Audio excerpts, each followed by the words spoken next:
एक जिंदा सांप राजा की लड़की के पेट में रहता था। सांप ने राजा की लड़की को अपने वश में किया हुआ था। जब रात होती तो वो कुछ देर के लिए राजकुमारी के मुख से बाहर निकलकर जंगल की तरफ चला जाता और सुबह होने से पहले ही वो फिर से उसके अंदर चला जाता। राजकुमारी इस बात से बिल्कुल अनजान थी कि उसके अंदर एक सांप ने डेरा डाला हुआ है। अनजाने में वो पूरी तरह से उस नाग के वश में थी। राजमहल में किसी को भी इस बात की भनक तक नहीं थी कि राजकुमारी के अंदर एक 7 फुट का सांप रहता है। सभी यही समझते कि पता नहीं राजकुमारी को क्या बीमारी लग गई जिसके कारण वो हमेशा अचेत रहती है। बड़े से बड़े वैद्य और हकीम भी इस बात का पता नहीं लगा पाए। लखन जब राजमहल के अंदर गया तो उसने देखा कि वहाँ पर बहुत सारे वैद्य और हकीम राजकुमारी को ठीक करने के लिए लगे हुए हैं। एक कोने में खड़े होकर चुपचाप लखन ये सारा माजरा देखने लगा। जब शाम का समय हुआ तो सभी हकीम और वैद्य धीरे धीरे करके वहाँ से चले गए। तब लखन राजा के मंत्री के पास गया और बोला, मंत्री महोदय, सभी अपना प्रयास कर चुके हैं, अब एक मौका मुझे भी दिया जाए।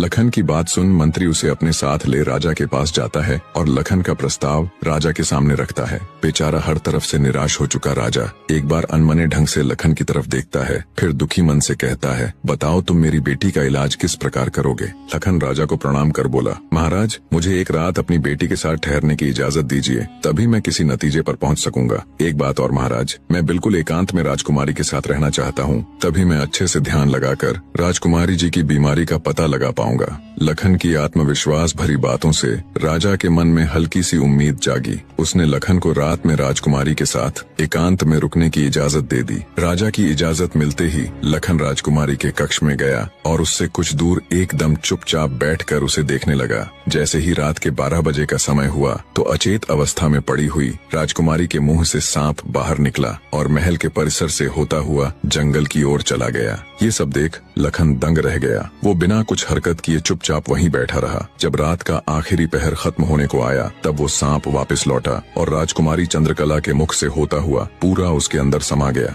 दम साधे लखन ये सारा माजरा देखता रहा। सारा माजरा देख उसे समझते देर न लगी कि राजकुमारी की सारी बीमारी की जड़ ये सांप ही है। सुबह हुई तो राजा चंद्रसेन डर और बेसब्री के मिश्रित भावों के साथ लंबे लंबे कदम रखता हुआ अपने मंत्री के साथ राजकुमारी के कमरे में आया और बेसब्री से उसने लखन से पूछा, बताओ लड़के, तुम किस नतीजे पर पहुँचे? क्या मेरी बेटी ठीक हो जाएगी? लखन बोला, महाराज, मुझे राजकुमारी की बीमारी का पता चल गया है और ईश्वर ने चाहा तो वो जरूर ठीक हो जाएगी। आप मुझे एक रात का समय और दीजिए और मेरे लिए एक तलवार, एक मिट्टी से भरी हुई बड़ी सी बाल्टी का इंतजाम कर दीजिए। लखन की बात सुन राजा को बहुत सुकून मिला। उसने मंत्री को लखन के द्वारा मांगा गया सारा सामान उसे देने का निर्देश दिया। अब सभी को इंतजार था तो बस रात का।